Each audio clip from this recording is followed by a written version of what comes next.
¿Sabías que en la Biblia y en la historia antigua se oculta uno de los relatos más perturbadores?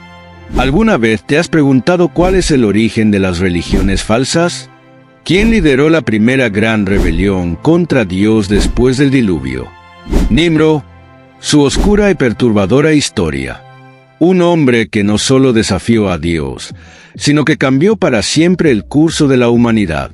Esta es la historia de cómo un hijo mató a su propio padre, y luego se casó con su madre. Pero créeme, esto es solo el comienzo. Para entender a Nimrod, primero debemos hablar de su origen.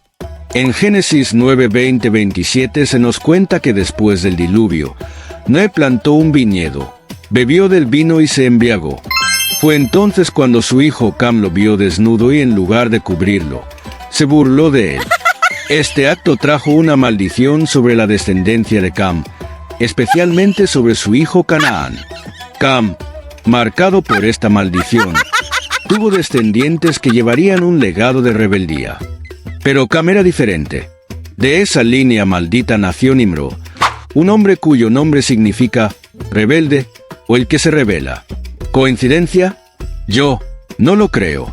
¿Pero rebelde contra quién? Contra todo y todo. Contra su familia, contra la humanidad y contra Dios. Nimrod es hijo de Semiramis y Cam. Nació en un medio lleno de pecado y ambición. Desde pequeño, Nimrod mostró un carácter fuerte, desafiante y dominante.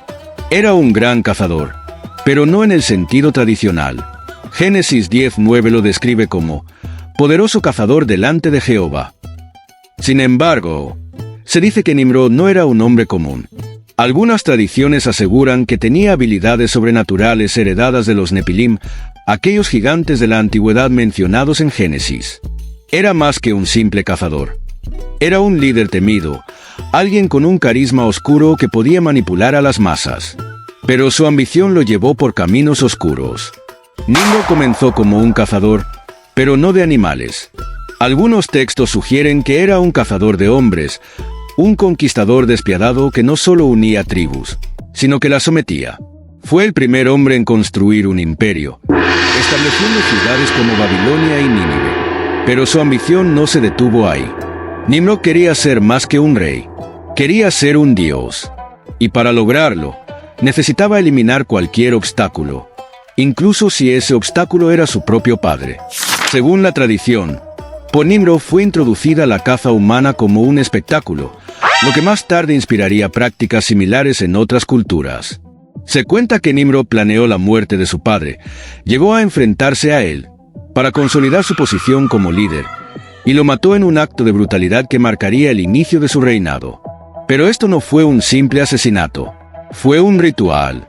Algunas tradiciones aseguran que Nimrod no solo mató a Cam, sino que usó su sangre para sellar un pacto oscuro con fuerzas desconocidas. Este pacto le dio poder, pero a un precio que nadie podría imaginar. Imagínate esto: un hijo que elimina a su padre, no solo por odio, sino para demostrar que estaba por encima de las leyes humanas y divinas.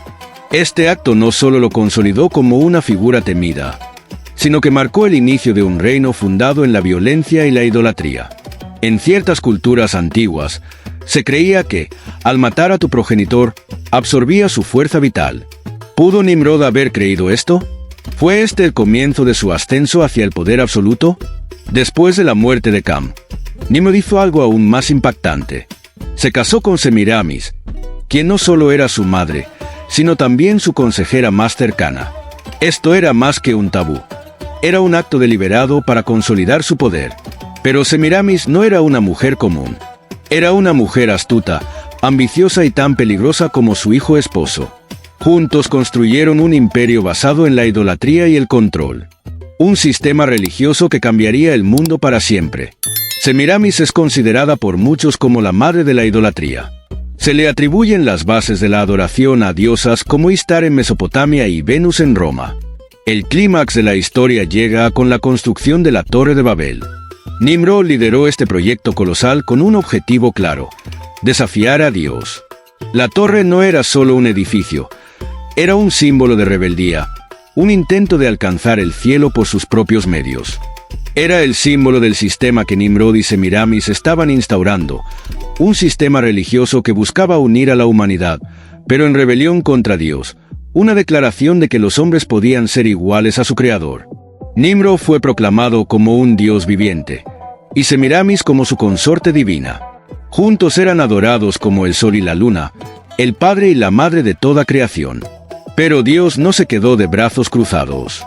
En su sabiduría, confundió las lenguas y dispersó a las personas por toda la tierra, destruyendo no solo la torre, como se describe en Génesis 11:1-9.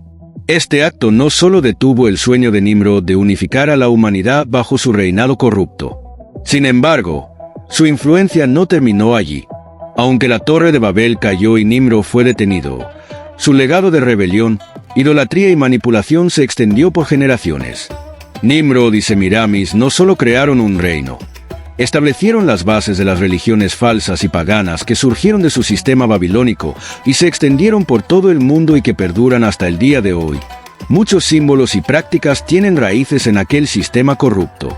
Semiramis proclamó que Nimrod no murió realmente, sino que ascendió al cielo y se convirtió en el dios Sol. Luego afirmó que su hijo, supuestamente concebido milagrosamente, era la reencarnación de Nimrod, consolidando así un sistema religioso que mezclaba verdad y mentira para controlar a las masas. ¿Te suenan estas imágenes? Madre e hijo, una figura divina. Estas ideas no se quedaron en la antigüedad. Muchas religiones posteriores adaptaron este modelo, mezclando paganismo con conceptos espirituales, desviando a las personas del verdadero propósito de la adoración. Ciertas interpretaciones históricas y bíblicas tienen sus raíces en Babilonia y en la idolatría que surgió después de la construcción de la Torre de Babel. Este sistema se identificó como la base de las religiones paganas que mezclan mitos, deidades y prácticas rituales en oposición directa al monoteísmo promovido en la Biblia. Apocalipsis 17:5 se refiere a Babilonia la Grande, madre de las rameras, como un símbolo del sistema religioso corrupto que se opone a Dios. Este sistema influyó en todo el mundo con ciertas características corruptas como el culto a los dioses múltiples, la obsesión por el poder divino. Nimrod se alzó como un líder que desafiaba al mismísimo Creador. Tras su muerte, su esposa Semiramis no solo proclamó su divinidad, sino que lo transformó en un dios solar, símbolo de fuerza y omnipotencia. Pero el verdadero golpe maestro vino después. Al declarar a su hijo Tammuz como la reencarnación de Nimrod, ella estableció un sistema de adoración que seduciría a las masas. Este no era un simple culto. Era una maquinaria diseñada para glorificar a la humanidad mientras se desafiaba al único Dios verdadero. Madre e hijo, el ícono eterno que une culturas, la imagen de una madre sosteniendo a su hijo divino resonó en los corazones de los pueblos antiguos. Desde Isis y Horus en Egipto hasta Istar y Tammuz en Mesopotamia, esta narrativa cruzó fronteras y épocas, enraizándose en cada cultura. Pero detrás de esta veneración maternal se escondía algo más oscuro. Un modelo que desviaba la atención del cielo hacia los ídolos terrenales, infiltrándose lentamente en religiones futuras. ¿Fue este el origen de un simbolismo universal o el diseño de un plan maestro para robar la devoción destinada a Dios? Ídolos y rituales, un imperio de piedra y sombras, en cada templo, cada altar y cada estatua erigida en honor a Nimrod y Tammuz, no solo se reflejaba una obra de arte, sino un desafío directo a Dios. La idolatría no era solo una práctica, sino un espectáculo teatral que capturaba la mente y el alma. En el libro de Ezequiel 8:14, se describe cómo las mujeres lloraban a Tammuz, lamentando su muerte en ritos cargados de simbolismo pagano. Pero lo que parecía ser duelo y devoción era, en realidad, una estrategia para perpetuar un ciclo de adoración a lo falso, disfrazando el pecado con rituales elaborados. La Torre de Babel no fue solo una construcción física, fue un monumento a la arrogancia humana. El sistema que emergió de Babilonia perpetuó esta rebelión, presentando a Nimrod como un héroe, un salvador, un dios que prometía trascender los límites impuestos por el Creador. Cada sacrificio, cada canto y cada celebración era una declaración de independencia espiritual, una resistencia al orden divino. Este sistema no solo se propagó, sino que sembró en la humanidad una fascinación por lo prohibido, un deseo de construir su propio camino hacia la eternidad. Manipulación religiosa, el poder absoluto de la fe corrompida. Con astucia y una comprensión profunda de las necesidades humanas, Nimrod y Semiramis diseñaron un sistema que iba más allá de la religión. Era un mecanismo de control total. Prometieron vida eterna, poder y respuestas a los misterios del universo, todo a cambio de lealtad ciega.